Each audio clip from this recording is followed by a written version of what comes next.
لله رب العالمين والعاقبة للمتقين والصلاة والسلام على سيد الأنبياء والمرسلين.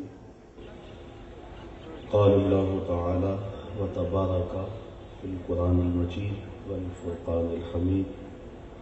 بسم الله الرحمن الرحيم. لقد من الله على المؤمنين إذ بعث فيهم رسولا. صدق الله مولانا العظيم وصدق رسوله النبي الكريم الرؤوف الرحيم. اللهم نور قلوبنا بالقرآن وزين أخلاقنا بالقرآن وادخلنا الجنة بالقرآن ونجنا من النار بالقرآن. قال الله تعالى وتبارك في شان حبيبه مخبرا وآمرا إن الله وملائكته يصلون على النبي يا أيها الذين آمنوا صلوا عليه وسلموا تسليما. الصلاة والسلام عليك يا رسول الله وعلى آلك وأصحابك يا محبوب رب العالمين. تمام حمد و ثنا، تعریف و توصیف اللہ جل مجدہ الکریم کی ذات بابرکات کے لیے، جو خالق کائنات بھی ہے اور مالک ششتہات بھی. اللہ جل وعلا کی حمد و ثنا کے بعد رسول رحمت، شفیع معظم، نبی محتشم، اللہ کے پیارے، امت کے سہارے، رب کے محبوب، دانائے غیوب، مالک نقاب امم، فخر عرب و عجم، والی کون و مکان، سیاہ لا مکان، سید انس و جاں، سرور لالا رخاں، نیر تاباں، سر نشین مہوشاں، ماہ خوباں، شہنشاہ حسینہ، تتمہ دوراں، سر خیل زہرہ جمالہ، جلوہ صبح ازل، نور ذات لم یزل، باعث تکوین عالم، فخر آدم و بنی آدم، نیر بطحا، رازدار ما اوہا، شاہد ما طغا، صاحب علم نشرہ، احمد مجتبیٰ، حضرت محمد مصطفیٰ صلی اللہ علیہ وسلم کے حضور ناز میں اپنی عقیدتوں، ارادتوں اور محبتوں کا خراج پیش کرنے کے بعد، صدر مجلس حاضہ، عالی مرتبت مشائخ اعظام، علماء کرام، منتظمین، سامعین، عزیز طلبہ، طالبات، السلام علیکم ورحمۃ اللہ وبرکاتہ. آج کی یہ منعقدہ تقریب جس میں میں اور آپ حاضر ہوئے ہیں، بارگاہ رسالت مآب صلی اللہ علیہ وسلم نے اپنی عقیدتوں اور محبتوں کا نذرانہ پیش کرنے کے لیے منعقد کی گئی ہے. اللہ تعالیٰ جل شانہ میری آپ کی حاضری کا ایک ایک لمحہ مستجاب فرمائے. میلاد النبی صلی اللہ علیہ وسلم کا عنوان ہے. اگرچہ یہ ربیع الاول شریف نہیں ہے، لیکن حضور کی یادوں کی لو کبھی بھی کم نہیں ہوئی. موسم رت کوئی بھی ہو، زمانہ کوئی بھی ہو، ذکر رسول کا چراغاں ہمیشہ رہتا ہے. اور اتنا تذکرہ ہم نے کسی کا ہوتے دیکھا نہیں جتنا میرے حضور کا ہو رہا. میرے امام نے کہا تھا، کان جدھر لگائیں تیری ہی داستان ہے. گھر گھر حضور کا ذکر ہے اور ہر لب پہ حضور کی نعتیں ہیں. صدیوں قبل حضور اس دنیا پہ جلوہ گر ہوئے تھے، لیکن ماحول کی شگفتگی بتاتی ہے جیسے کوئی کل ہی گزر کے گیا ہے. وہ کیا کسی نے کہا تھا، زمین سے آسمان تک، آسمان سے لا مکان تک ہے، کہاں کھولے تھے گیسو یار نے، خوشبو کہاں تک ہے. اہل ایمان ہے کہ حضور کے ذکر سے اپنے قلب کی تسکی کا ساماں کرتے ہیں. حضرت شیخ مہدی الفاسی مطالع المسرات شرح دلائل الخیرات میں لکھتے ہیں، حضور کا ذکر سن کر جس شخص کے کلیجے میں ٹھنڈ نہیں پڑتی، اس کے سینے میں دھڑکنے والا دل کسی مومن کا دل ہی نہیں. لوگ پوچھتے ہیں یہ جو تم کر رہے ہو کہاں لکھا ہے؟ لکھے کی کمی نہیں ہے، ہمارے محقق علماء دلائل کے انبار لگا دیتے ہیں، لیکن میں کہا کرتا ہوں کیا ذکر رسول کے لیے بھی کسی دلیل کی ضرورت ہے؟ کبھی ایسا ہوا ہے کہ پھولوں کا تذکرہ چھڑا ہو اور بلبل کہے کہاں لکھا ہے؟ بات شمع کی چل رہی ہو اور پروانہ دلیلیں ڈھونڈ رہا، اور یہ بھی ممکن نہیں کہ بات سرکار مدینہ کی ہو رہی ہو اور امتی کو کسی دلیل کی ضرورت ہے۔ محب کے لیے اس سے بڑا سرمایہ کوئی نہیں، کوئی اس کے محبوب کا ذکر چھیڑ دے۔ آیت ذکر لو ما لنا فإن ذکرہ هو المسک ما کررتہ یتضوع۔ امام شافعی علیہ رحمہ فرماتے ہیں میرے ممدوح کی باتیں چھیڑو، میرے محبوب کا ذکر کرو، ان کا تذکرہ ایسی کستوری ہے تم جو چھیڑتے جاؤ گے خوشبو پھیلتی چلی جائے۔ علامہ رومی علیہ رحمہ کا انداز تمثیل کا ہے، لیکن ایک بہت بڑی حقیقت کو ایک چھوٹی سی مثال سے ذہن میں دل میں اتارنے کا فن جانتے ہیں۔ تو وہ فرماتے ہیں کسی نے مجنو کو دیکھا کہ ریت کے اوپر لیلا لیلا لکھ رہا ہے، تو روک کے پوچھا کیا کر رہے ہو؟ گفت مشق نام لیلا می کنم خاطر خود را تسلی می دہم۔ کہنے لگا اپنے محبوب کا نام لکھ لکھ کے دکھی دل کو قرار دے رہا ہوں۔ تو نتیجہ نکالتے ہیں کہ اگر لیلا کا نام مجنو کو تسکین دیتا ہے تو حضور کا نام امتی کو تسکین نہیں دیتا؟ اور میں تو کہا کرتا ہوں میں خانہ سہارا دیتا ہے نہ جام سہارا دیتا ہے، ہم کو تو مدینے والے کا ایک نام سہارا دیتا ہے۔ ٹھنڈ پڑ جاتی ہے سینے میں جب کسی کے لبوں پہ اس نام کا چراغ ہو، ان کا نام لبوں پر آئے، میٹھا میٹھا منہ ہو جائے، ان کے بول بہاروں جیسے اور اصحاب ستاروں جیسے۔ آئیے میں تمہیں پہلے ایک ایسی مجلس میں لے چلوں کہ جس کو انعقاد کے لیے مسجد نبوی کا صحن میسر آئے۔ حضرت سیدنا امیر معاویہ رضی اللہ تعالی عنہ کی مرویات سے ہے کہ آقا کریم علیہ السلام تشریف لائے تو صحابہ بیٹھے ہوئے تھے، تو فرمایا ما اجلسکم، صحابہ کیوں بیٹھے ہو، تمہارے بیٹھنے کا مقصود کیا ہے؟ تو انہوں نے برجستہ ادب سے عرض کی جلسنا نذکر اللہ ونحمدہ علی ما ہدانا للاسلام ومن علینا بک۔ ہمارے بیٹھنے کا مقصود یہ ہے کہ اللہ نے آپ کی صورت میں ہمارے اوپر جو احسان کیا ہے اس پر شکر ادا کر رہے ہیں۔ تو فرمایا صحابہ کیا تم اس بات پہ قسم دے سکتے ہو کہ تمہارے بیٹھنے کا مقصود یہی ہے؟ تو بات تو بظاہر قسم کی نہیں تھی، لیکن حضور نے قسم طلب کر لی تو انہوں نے ادب سے عرض کی حضور ہم قسم کھا کے کہتے ہیں کہ ہمارے بیٹھنے کا مقصود یہی ہے۔ لیکن حیرت انہیں تھی، تو آقا کریم نے اس حیرت کو دور کرتے ہوئے فرمایا کہ میں تم سے جو قسم طلب کی ہے وہ کسی تہمت کی بنیاد پر نہیں طلب کی، تمہارے قول کی صداقت پر مجھے کوئی شک نہیں تھا کہ میں نے قسم سے تصدیق چاہی ہو، بلکہ ماجرا کچھ اور تھا، اور وہ یہ کہ تم یہاں بیٹھے تھے، میں حجرے میں تھا، اتانی جبریل، میرے پاس جبریل امین آئے اور انہوں نے کہا محبوب ذرا باہر تو نکل کے دیکھو، صحابہ تمہارے اس عمل پر اللہ فرشتوں میں فخر کر رہا ہے، ان اللہ یباہی بکم الملائکہ، تمہارے اس عمل پر رب ناز کر رہا ہے، رب فرشتوں سے کہہ رہا ہے کہ دیکھو میں نے نعمت دی، کتنے قدردان نکلے کہ اس نعمت کا بیٹھ کے شکر ادا کرے۔ اللہ کی رحمتوں سے کوئی بعید نہیں کہ آج کی اس مجلس نور کو بھی قبول کر لیا جائے اور رب فرشتوں سے کہے کہ دیکھو صدیاں بیت گئی، یہ دیوانے آج بھی بیٹھ کے میری اس نعمت کا شکریہ ادا کریں۔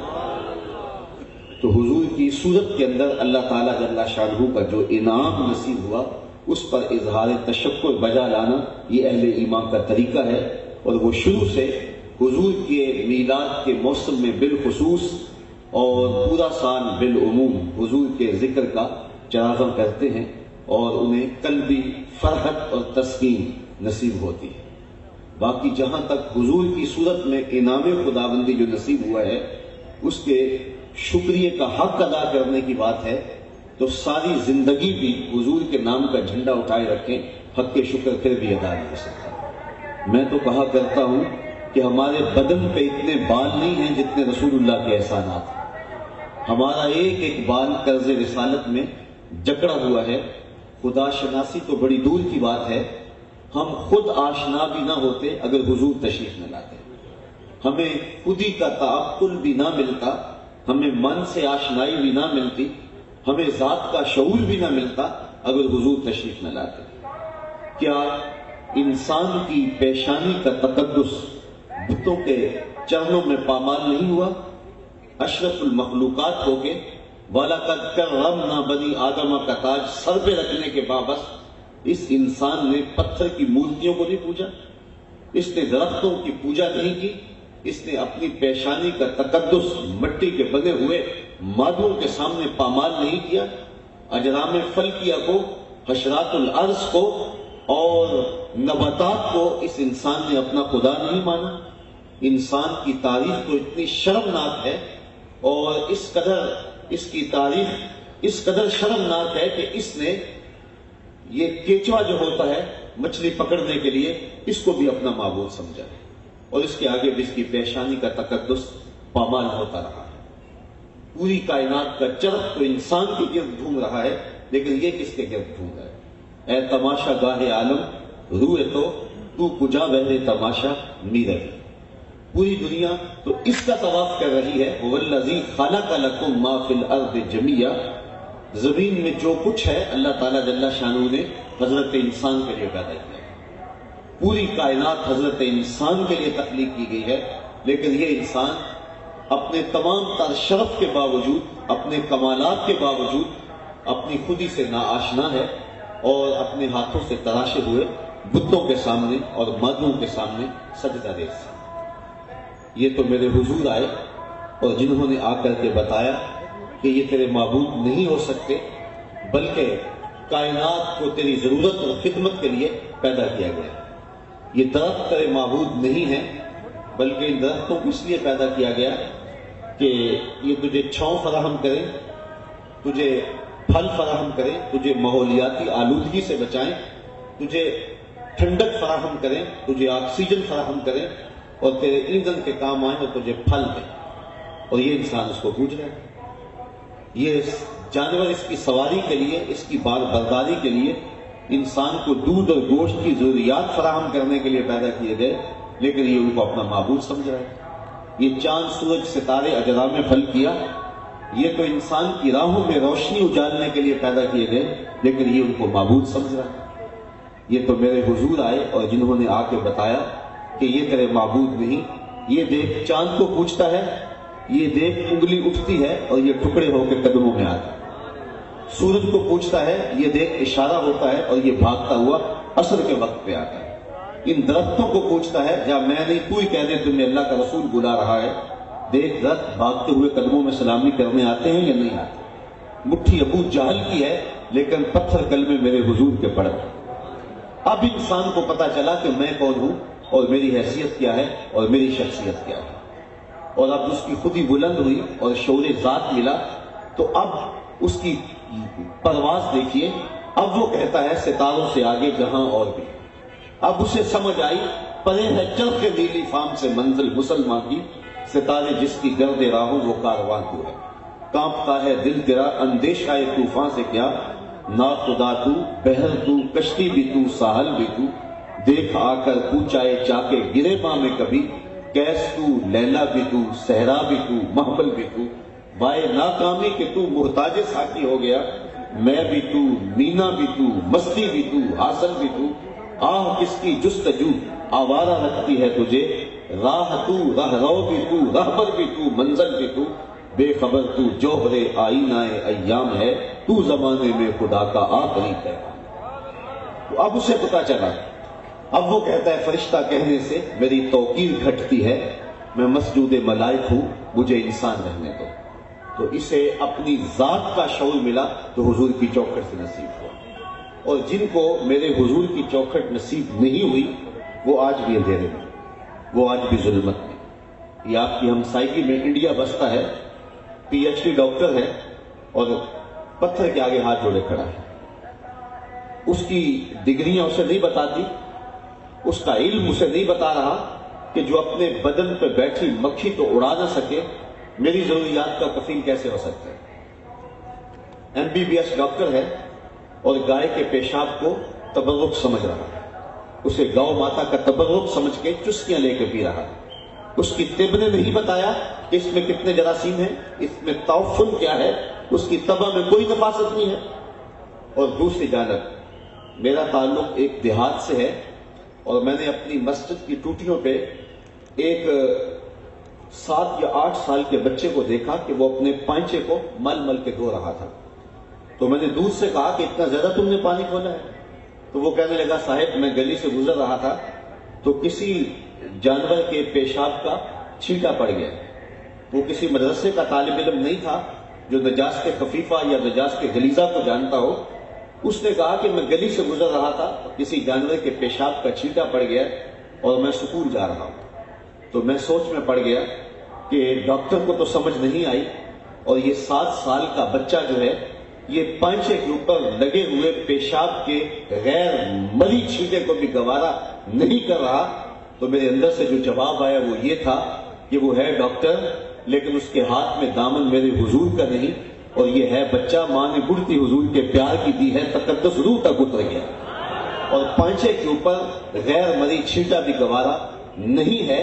تو زندگی، حرارت، نور، تقدس اور روشنی زمانے کو نصیب ہوتی ہے تو حضور کی دہلیز سے نصیب ہوتی ہے. اسی لیے میرے امام ساری زندگی بریلی کی گلیوں میں کھڑے ہو کے مدینے کی طرف منہ کر کے جھولی پھیلا کے کہتے رہے، چمک تجھ سے پاتے ہیں سب پانے والے، میرا دل بھی چمکا دے چمکانے والے. تو جنہوں نے حضور کی دہلیز اور حضور کی چوکھٹ تک رسائی نہیں پائی وہ آج بھی ظلمت میں ہیں، وہ آج بھی اندھیرے میں ہیں.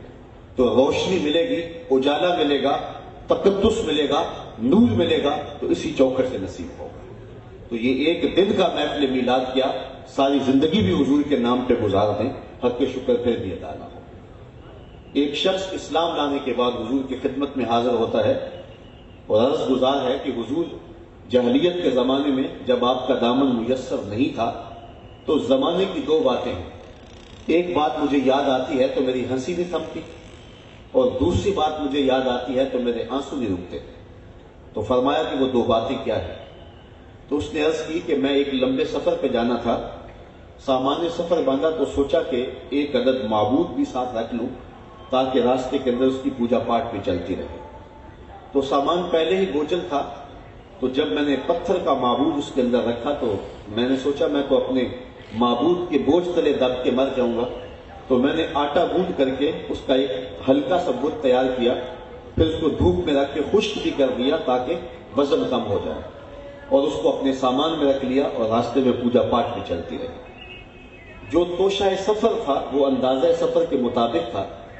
تو توشہ ختم ہو گیا، سفر کو 1-2 دن بڑھ گیا.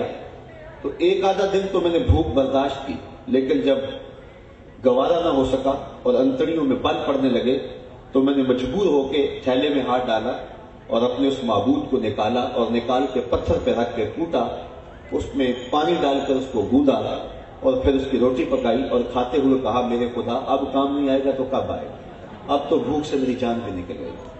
تو وہ بے بس معبود اپنے پجاری کو یہ بھی نہیں کہہ سکتا تھا کہ کل تیرا معبود تھا آج دانتوں تلے توڑ رہا ہے، کل تیرا خدا تھا آج تاریخ میدے میں پھینک رہا ہے، کل تیرا میں معبود تھا اور کل گندگی کے ڈھیر پہ پھینکنے جائے گا.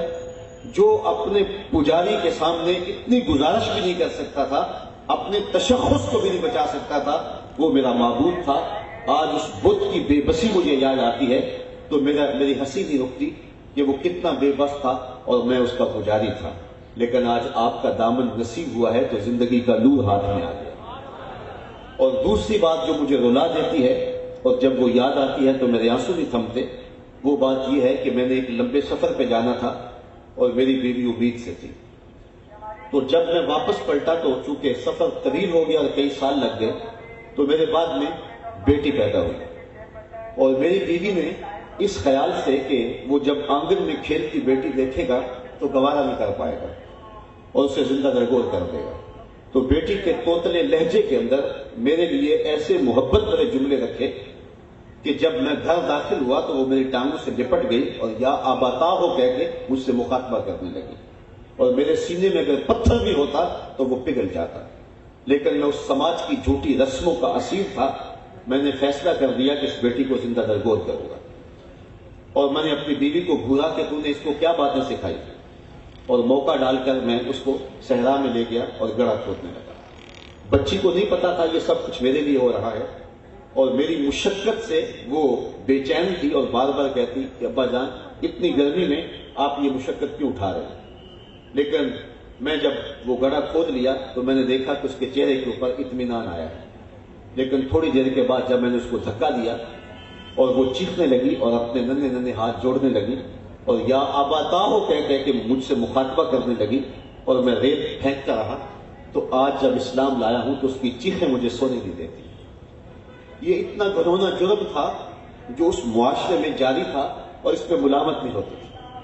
اہل علم بیٹھے ہیں، اللہ قرآن مجید میں ارشاد فرماتا ہے وَإِذَا الْمَوْءُودَةُ سُئِلَتْ بِأَيِّ ذَنبٍ قُتِلَتْ، قیامت کے دن قبروں میں گاڑی ہوئی بچیاں اٹھائی جائیں گی، ان کے ظالم باپ کٹہرے میں ہوں گے، اور اللہ ان بچیوں سے پوچھے گا تمہیں کس جرم میں قتل کیا گیا؟ آپ جانتے ہیں قیامت کے دن سب سے پہلا سوال قتل کا، سب سے پہلا سوال نماز کا ہوگا، اور سب سے پہلا فیصلہ قتل کا ہوگا، اور قتل کے فیصلوں میں بھی سب سے پہلے ان بچیوں کا فیصلہ ترجیحاً رکھا جائے گا اور ان کو کھڑا کیا جائے گا، ظالم باپ کٹہرے میں ہوں گے۔ اللہ تعالیٰ ان بچیوں سے پوچھے گا بِأَيِّ ذَنبٍ قُتِلَتْ، تمہیں کس جرم میں قتل کیا گیا؟ حضرات مفسرین نے یہاں ایک سوال اٹھایا ہے اور پھر اس کا جواب دیا، اور وہ یہ کہ بچیوں کو تو پتہ ہی نہیں کہ ہمیں قتل کیوں کیا گیا۔ ابھی آنکھ کھلنے نہیں پائی تھی کہ بند کر دی گئی، زبان بولنے نہیں پائی تھی کہ نوچ لی گئی، شعور سنبھلنے نہیں پایا تھا کہ ریت تلے دبا دی گئی۔ ان بچیوں کو تو پتہ ہی نہیں ہے کہ ہمارے ظالم باپوں نے ہمارے ساتھ یہ ظلم کیوں کیا۔ مجرم کٹہرے میں کھڑے ہیں، اور دنیا کا ضابطہ بھی یہ ہے کہ محرکات جرم، جرم، اسباب گناہ مجرم سے پوچھے جاتے ہیں، تو یہاں مجرم موجود ہے، اس سے نہیں پوچھا جا رہا، اور جن کو نہیں پتا اللہ جانتا ہے ان کو نہیں پتا، لیکن اس کے باوجود ان بچیوں سے پوچھا جا رہا ہے۔ تو مفسرین نے اس کا جواب یہ دیا کہ بیٹیوں کا قتل اتنا گھنونا جرم ہے کہ اللہ تعالیٰ ان کے ظالم باپوں سے بات کرنا بھی گوارا نہیں کرتا۔ حالانکہ یہ کتاب عتاب ہوگا، لیکن وہ اس قابل نہیں ہے کہ اللہ تعالیٰ ان سے مخاطبہ بھی کرے، ان سے کلام بھی کرے۔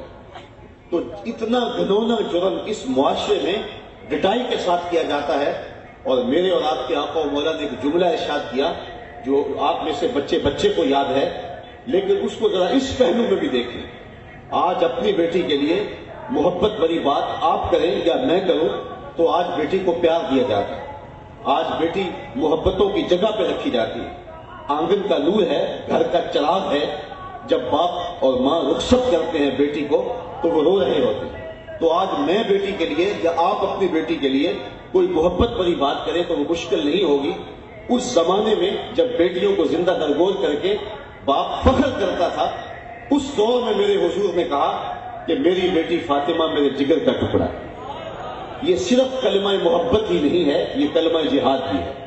اس زمانے کے اندر حضور کا فرمانا، بلکہ جب سیدہ فاطمہ رضی اللہ تعالیٰ عنہ حضور سے ملنے آتی، صحیح حدیث میں ہے فَأَجْلَسَهَا فِي مَجْلَسِهِ، حضور اپنی مسجد میں بٹھاتے اور خود اٹھ کے اپنی بیٹی کا استقبال کرتے۔ دنیا کو عملاً بتایا کہ بیٹی نفرت کی جگہ نہیں ہے، بیٹی محبت کی جگہ ہے۔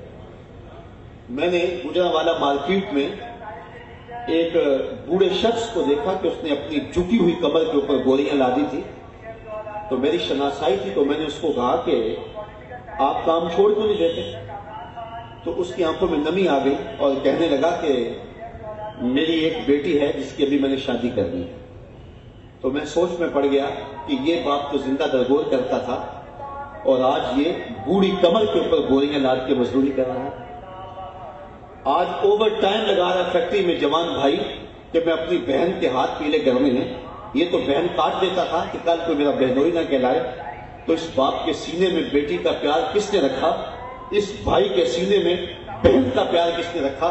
تو جواب ایک ہی ہے، میلاد والے محمد عربی۔ ہمارے پاس لوگ آتے ہیں دعا کے لیے، معاشی بحران ہے، مالی مشکلات ہیں اور دیگر بیماری اور دیگر مسائل ہیں، لیکن ایک سوال اور ایک دعا ایسی ہوتی ہے کہ ہم خود لرزنے لگ جاتے ہیں۔ لوگ کہتے ہیں جناب دعا کرو، ہماری بیٹی سسرال میں دکھی ہے، اللہ اسے سکھ دے گا، اور باپ کے ہونٹ کانپ رہے ہوتے ہیں، ماں لرز رہی ہوتی ہے۔ رات اس کا فون آیا تھا بیٹی کا، اس کا لہجہ ٹوٹا ٹوٹا تھا، تو ماں کو ساری رات نیند نہیں آتی، باپ کو ساری رات چین نہیں آتا۔ تو میں کہتا ہوں یہ باپ تو زندہ درگور کر کے آرام کی نیند سوتا تھا، یہ ماں تو زندہ درگور کر کے چین کی نیند سو جاتی تھی۔ آج بیٹی کا لہجہ شکستہ تھا تو اس کو نیند نہیں آ رہی، تو ماں اور باپ کے سینے کے اندر بیٹی کا پیار کس نے ڈالا؟ یہ صدقہ ہے آمنہ کے لال۔ اب اگر کوئی اس بیٹی کو کہے کہ تو حضور کا میلاد نہ منایا کر، میرے پاس یہ دلیلیں موجود ہیں، تو وہ کہے گی منہ دوسری جانب کر، مجھے تو عزت حضور نے دی ہے، مجھے تو پہچان حضور نے دی ہے، مجھے تو شناخت حضور نے دی ہے، مجھے تو جینے کا حق مصطفیٰ جان رحمت نے دیا۔ اگر حضور تشریف نہ لاتے تو آج بیٹیاں جس ذلت اور جس پستی اور جس ربو حالی کے اندر ہوتی، تو اس کی جو ہے وہ اتنی بھیانک صورت ہوتی کہ انسانیت کا قتل عام اور انسانیت کا جو ذبح اس وقت ہو رہا تھا، اب اس انتہا کو پہنچتا تو کیا عالم ہوتا۔ تو آج جو قدریں موجود ہیں، آج جو انسان کی توقیر ہے، تو یہ دین ہے نبی رحمت صلی اللہ علیہ وآلہ وسلم۔ آپ ماں کی بات کریں، بیٹی تو بیٹی ہے۔ عکاس کے میلے میں 3 سکے بھائیوں نے 900 دراہم کے اندر اپنی سکی ماں کو بیچا، لیکن میرے حضور نے جنت کو کھینچ کے ماں کے قدموں تلے رکھ دیا۔ اور آقا کریم علیہ السلام نے فرمایا رضا اللہ فی رضا الوالد و سخط اللہ فی سخط الوالد۔ اللہ کی رضا والدین کی رضا میں ہے، اور اللہ کی ناراضگی والدین کی ناراضگی۔ اور عملاً حضور علیہ السلام ایک دن نماز عشاء پڑھانے آئے، تا حد نظر اصحاب رسول تھے، یہ مکی دور نہیں تھا، یہ مدنی زمانہ تھا، تو ادب سے کھڑے ہو گئے۔ امام سیوطی نے اس واقعہ کو لکھا ہے، تو آقا کی آنکھیں نمناک ہو گئی، اور پھر کہا لو ادرکت والدیہ او احدہما، کاش آج میرے ماں باپ زندہ ہوتے، یا کم از کم ان میں سے ایک زندہ ہوتا۔ انسان نے دکھوں کا دور دیکھا ہو، بعد میں خوشحالیاں مل جائیں تو اس بات کی آرزو ضرور ہوتی ہے کہ میرے ماں باپ زندہ ہوتے تو مجھے خوشحالیوں کے زمانے میں دیکھتے۔ تو آپ جانتے ہیں حضور پیدا ہوئے تو باپ کا سایہ سر پہ نہیں تھا، 6 سال کی عمر ہے، ابوا کی ریت کے ٹیلے ہیں۔ سیدہ آمنہ کی طبیعت سخت خراب ہو گئی، اور وہ جان گئی کہ یہ میری بیماری جان لیوا ثابت ہوگی۔ ام ایمن کو بلا کر کہا میرے اس بیٹے کو بحفاظت امیر قریش تک پہنچا دینا، اور پھر حضور کے سر پہ انہوں نے ہاتھ رکھا، اور کوئی باتیں کرنا چاہ رہی تھی حضور سے، لیکن ضبط کے بندھن ٹوٹ گئے، آنکھیں چھم چھم برسنے لگی۔ ابن حشام نے اپنی سیرت میں لکھا ہے کہ حضرت آمنہ زیادہ باتیں نہیں کر سکی، بس اتنا کہا کہ بیٹا ہر نئی چیز نے پرانا ہو جانا ہے اور ہر باقی نے فنا ہو جانا ہے، میں بھی جا رہی ہوں لیکن میرا ذکر باقی رہے گا، اس لیے کہ وہ ولدتک طہرا، اس لیے میں نے تیرے جیسا ستھرا بیٹا جنم دیا۔ جن ماؤں کے بیٹے اتنے اچھے ہوں ان ماؤں کا نام نہیں مٹا کرتا۔ یہ آخری لفظ سے سیدہ آمنہ کے انتقال ہو گیا۔ حضور ماں سے لپٹ گئے کہ ماں آپ آگے بولتی نہیں، لیکن خاموش ہو گیا تھا چمن بولتا۔ خیر وہی قبر بنائی گئی، اور حضور نے ماں کی قبر پہ چھوٹے چھوٹے پتھر کے ٹکڑے رکھ دیے، اور ہو بھی کیا سکتا تھا۔ ایک شاعر نے کہا تھا تجھے کن پھولوں میں ہم کفن دیں، تو جدا ہی ایسے موسموں میں ہوا جب درختوں کے ہاتھ پھولوں سے خالی تھے۔ آج مدینے میں حضور کی ماں کا انتقال ہوتا، جبریل پھول لے کے آتے، کتنے صحابہ جنازے میں ہوتے، لیکن یہ مسافرت ابوا کا ٹیلا۔ خیر حضور مکے آ گئے، پھر طائف کے بازار بھی آئے، مکے کی گلیاں بھی آئیں، ڈالی جانے والی اوجریاں بھی، پھینکے جانے والے کوڑے بھی، سارے دکھ سے آج مدینے میں آئے تو ادب کی آیتیں اتر چکی ہیں۔ خبردار میرے نبی کی آواز سے آواز بھی اونچی نہیں کرنی، اگر میرے نبی سے کچھ سرگوشی کرنی ہو پہلے گھر جاؤ، صدقہ لو، فقیر ڈھونڈو، خیرات کرو، پھر میرے نبی کی چوکھٹ پہ ہو، تمہیں پتہ چلے کتنی اونچی بارگاہ میں آ رہے ہیں۔ اب حضور داخل ہوئے، صحابہ ادب سے کھڑے ہو گئے، تو آقا کی آنکھیں چھم چھم برسنے لگی، اور حضور نے ٹھنڈی آہ بھری اور روتے ہوئے کہا کاش آج میری ماں زندہ ہوتی اور میں لوگوں کو نماز عشاء پڑھا رہا ہوتا، وَأَقْرَأُ فِيهَا بِفَاتِحَةِ الْكِتَابِ، اور اس میں سورہ فاتحہ کی تلاوت چل رہی ہوتی، پھر میری ماں کو میرے ساتھ کوئی کام یاد آ جاتا، وہ دروازے پر آتی اور چلمن سرکاتی اور بیٹا کہہ کے آواز دیتی، فرمایا لوگوں نماز چھوڑ کے پہلے ماں کی بات سنو۔ تو کہاں ماں جو ہے وہ میلوں میں بیچی جا رہی ہے اور کہاں حضور مصلی پہ ماں کو یاد کر کے اس اہمیت کو اجاگر کر رہے ہیں۔ جب بہن کو کاٹ دیا جاتا تھا کہ میرا کوئی بہنوئی نہ ہو، اور بیٹی زندہ درگور کر دی جاتی تھی اور ماں بیچ دی جاتی تھی اور سوتیلی ماں ترکے پہ بٹتی تھی، تو اس زمانے میں بیوی کا کیا حال کرتے ہوں گے۔ لیکن میرے اور آپ کے آقا و مولا نے سید عائشہ رضی اللہ تعالیٰ عنہ فرماتی ہیں حمیرہ کہہ کے پکارے گئے۔ بلکہ ایک دن میں گھر داخل ہوئی، میں گھر تھی تو حضور تشریف لائے، تو حضور نے مجھے پانی پیتے ہوئے دیکھا تو کہا اے حمیرہ تھوڑا سا پانی میرے لیے بھی چھوڑنا۔ تو فرماتی ہے کہ میں نے پانی چھوڑ دیا تو حضور نے میرے ہاتھ سے آب خورا لیا، پانی پینے لگے تو رک گئے اور پھر کہا عائشہ ذرا بتانا تم نے ہونٹ کہاں رکھے تھے، مجھے بتاؤ اگر شوہر کا رویہ بیوی کے ساتھ یہ ہوگا تو گھر جنت کا ٹکڑا بنے گا یا نہیں بنے گا۔ اور تاریخ عالم میں اس کی دوسری مثال موجود نہیں ہے۔ مائیکل ہارٹ نے حضور علیہ السلام کا ذکر کیا دا 100 کے اندر، تو سر فہرست حضور کا نام لکھا، تو اس کے ہم مذہبوں نے کہا کہ حضرت عیسیٰ کا نام تیسرے نمبر پہ اور حضور کا نام پہلے نمبر پہ، تو یہ کیا ماجرا ہے؟ تو اس نے کہا کہ یہ میں نے عقیدت کی بنیاد پر نہیں لکھا، میرٹ کی بنیاد پہ لکھا۔ سچی بات ہے کائنات میں محمد عربی جیسا کوئی دوسرا شخص ہی نہیں ہے۔ اور اقبال کہتا ہے رخ مصطفیٰ ہے وہ آئینہ کہ جس کا دوسرا آئینہ، نہ کسی کی بزم خیال میں نہ دکان آئینہ ساتھ میں۔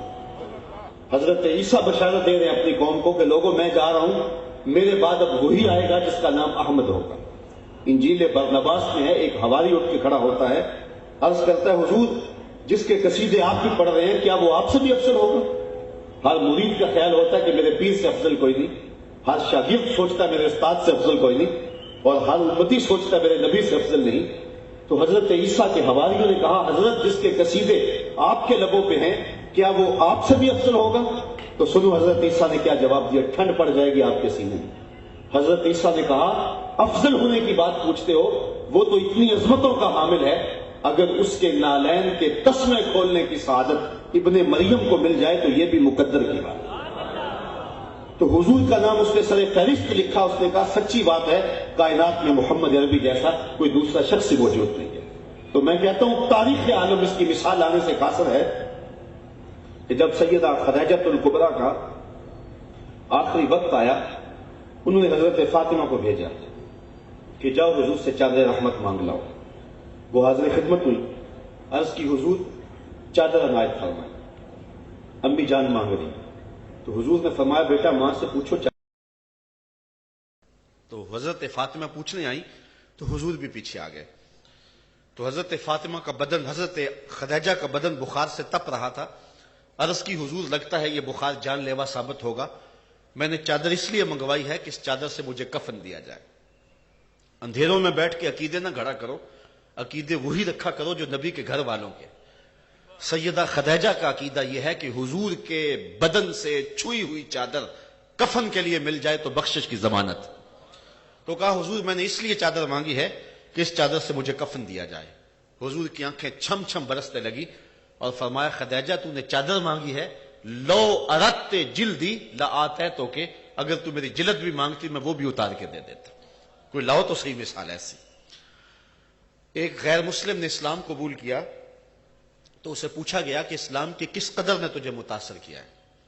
تو اس نے کہا سیرت کا صرف ایک واقعہ میری ہدایت کا سبب بن گیا، اور وہ یہ کہ حضور کی مجلس لگی تھی، لوگوں کا ہجوم تھا، ایک شخص اٹھ کے کھڑا ہو گیا اور عرض کرنے لگا حضور میرا بیٹا گم ہے، کئی دنوں سے مل نہیں رہا، دعا کریں میرا بیٹا مل جائے۔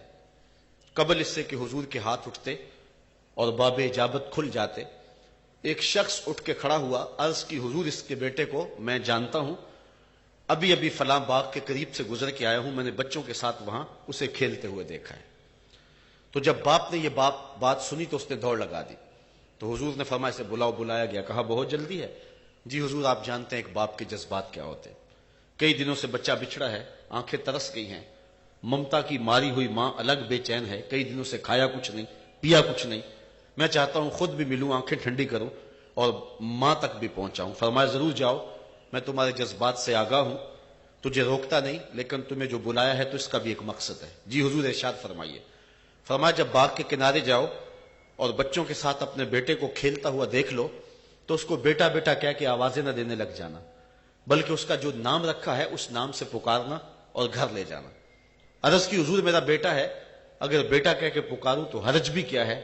فرمایا تم کئی دنوں سے بچھڑے ہو، تمہارے لہجے میں بلا کا رس ہوگا، اور تم نہیں جانتے، ہو سکتا ہے کھیلنے والوں میں کوئی یتیم بھی کھیل رہا ہو، اور جب تم اپنے بیٹے کو بیٹا کہہ کے پکارو گے تو اس کا دل چر جائے گا، آج میرا باپ ہوتا تو مجھے بھی بیٹا کہہ کے پکارتا۔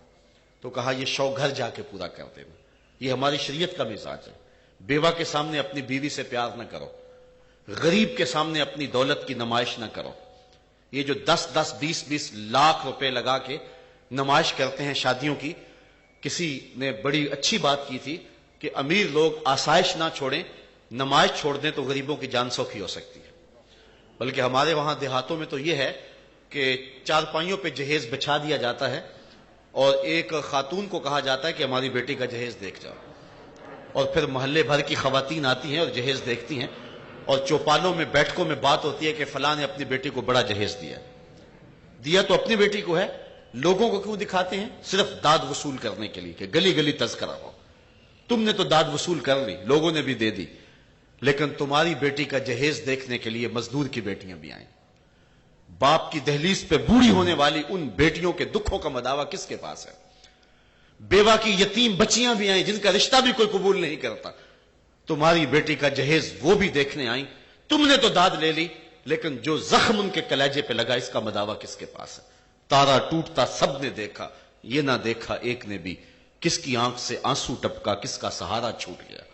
ہماری شریعت کا تو یہ مزاج ہے کہ میرے حضور نے ارشاد فرمایا کہ جب کھانا پکاؤ، جب گوشت پکاؤ تو تھوڑا سا پانی زیادہ ڈال لو، اور شوربے کی ایک پیالی ہمسایوں کے گھر بھی بھیج دو، اور اگر تم ایسا نہیں کر سکتے تو ایسے زاویے میں ایسے وقت میں کھانا پکاؤ کہ جب غریب کے بچے سو چکے ہوں۔ اگر ان تک خوشبو پہنچی اور وہ ضد کر بیٹھے تو غریب باپ ان کی ضد کیسے پوری کرے گا؟ ان بلکتے بچوں کو کون چپ کرائے گا؟ وہ کیا کسی نے کہا تھا، دوپہر کو سلا دیتی ہے بچوں کو وہ اس ڈر سے، دوپہر کو سلا دیتی ہے بچوں کو وہ اس ڈر سے، گلی میں پھر کھلونے بیچنے والا نہ آ جائے۔ معاشرے کے ان محروم طبقوں کو اور ان لاچار لوگوں کو اگر گلے لگایا ہے تو آمنہ کے لال نے لگایا ہے۔ تو حضور نے عزت دی تو کہا کہ اس کو بیٹا کہہ کے آواز نہ دینا، بلکہ مصطفیٰ جان رحمت عیدگاہ جا رہے ہیں، راستے میں ایک بچہ دیکھا جو دیوار کے ساتھ لگ کے رو رہا ہے، تو حضور رک گئے اور پوچھا کہ بیٹا آج تو عید کا دن ہے اور تم رو رہے ہو؟ کہا فلاں غزوے میں میرا باپ شہید ہو گیا تھا، ماں کا سایہ بھی سر سے اٹھ گیا، اس بھری کائنات میں میرا کوئی نہیں۔ حضور نے رحمت کے بازو کھول لیے اور آغوش رحمت سے سمیٹتے ہوئے فرمایا جس کا کوئی نہیں اس کا میں تو ہوں۔ پھر گھر لے گئے اور سیدہ فاطمہ اور سیدہ عائشہ رضی اللہ تعالیٰ عنہما سے فرمایا کہ اسے کھانا کھلاؤ، اسے اچھا لباس دو۔ جب اس کی مانگ سج گئی اور چہرے پہ خوشی آ گئی، احساس محرومی دور کرتے ہوئے مزید ارشاد فرمایا اما ترضى ان محمدن ابو کا و عائشہ امو کا و فاطمہ بنت محمد اختوں کا، بیٹے کیا تو پسند نہیں کرتا کہ محمد تیرا باپ لگے، عائشہ تیری امی لگے اور فاطمہ تیری باجی لگے؟ اس نے کہا یہ رشتے مل جائیں تو مجھے اور کیا چاہیے؟ کہا آج کے بعد یہ رشتے تیرے ہوئے۔ حضور کی انگلی تھام کے عیدگاہ جا رہا ہے، اور بھی بچے اپنے اپنے ماں باپ کے ساتھ جا رہے ہیں، لیکن یہ بچہ زبان حال سے کہتا ہے تھا تو یتیم لیکن آج یتیمی کا مزہ ہی آ گیا ہے کہ حضور کی انگلی تھام کے جا رہا ہوں۔ تو ان محروم طبقوں کو، ان لاچار طبقوں کو گلے سے لگایا ہے تو آمنہ کے لال نے لگایا۔ مدینے میں ایک خاتون تھی جس کا توازن عقلی کچھ ٹھیک نہیں تھا۔ ایک دن حضور کے پاس آئی اور عرض کی حضور میں نے آپ سے کوئی باتیں کرنی ہیں۔ حضور فرمایا کرو۔ کہا یہاں نہیں کرنی۔ مسجد نبوی سے باہر کھلی جگہ تھی، کہا کہ میں نے وہاں کرنی۔ حضور اس کے ساتھ وہاں تشریف لے گئے۔ اس نے حضور کو دھوپ میں کھڑا کیا اور گھنٹوں اپنی باتیں سناتی رہی، اور آقا کریم کان لگا کے باتیں سنتے رہے۔ صحابہ بڑے بے چین تھے کہ یہ عجیب ماجرا ہے، اس عورت کا توازن عقلی بھی ٹھیک نہیں، حضور کا بدن نازک، کار نبوت کی اہم ذمہ داریاں، اور کڑکتی دھوپ میں یہ حضور کو کھڑا کر کے بے مقصد باتیں سنا رہی ہے، لیکن کہہ کچھ نہیں سکتے تھے، حضور خود سن رہے تھے۔ جب تھک ہار کے وہ جانے لگی تو عرض کی حضور اس کی تو کوئی نہیں سنتا، اور پورا مدینہ جانتا ہے اس کا توازن عقلی ٹھیک نہیں ہے، اور آپ کا قیمتی وقت اور اتنا وقت اسے دیا۔ تو آقا کریم نے فرمایا جس کی کوئی نہیں سنتا اس کی میں بھی نہ سنوں۔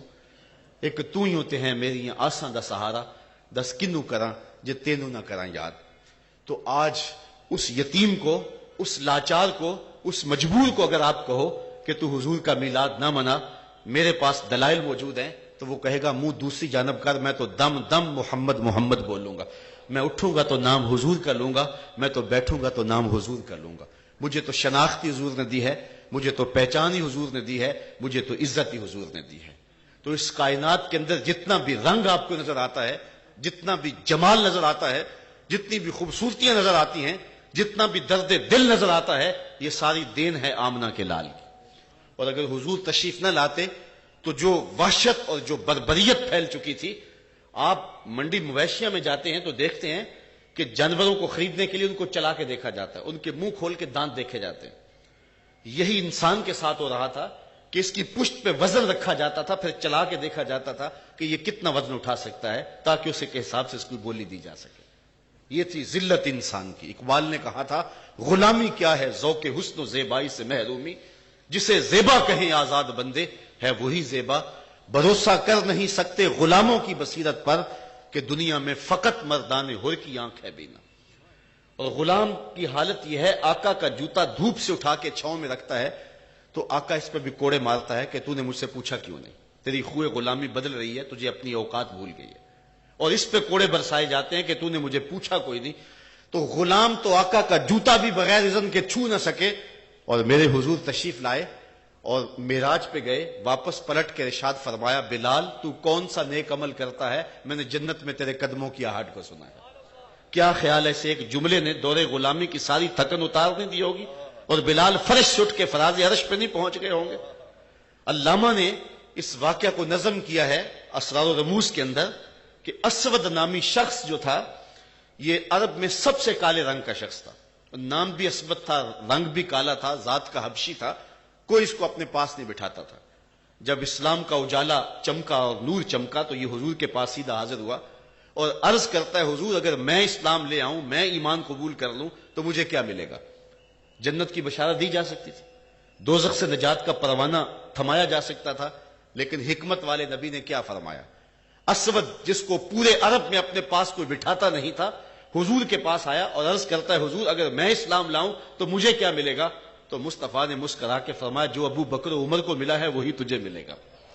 جس صف میں وہ بیٹھتے ہیں اسی صف میں تو بیٹھے گا، اور اگر تو پہلے آ کے پہلی صف میں کھڑا ہو گیا، کوئی اتھارٹی نہیں ہے جو تجھے کھینچ کے پیچھے کر دے۔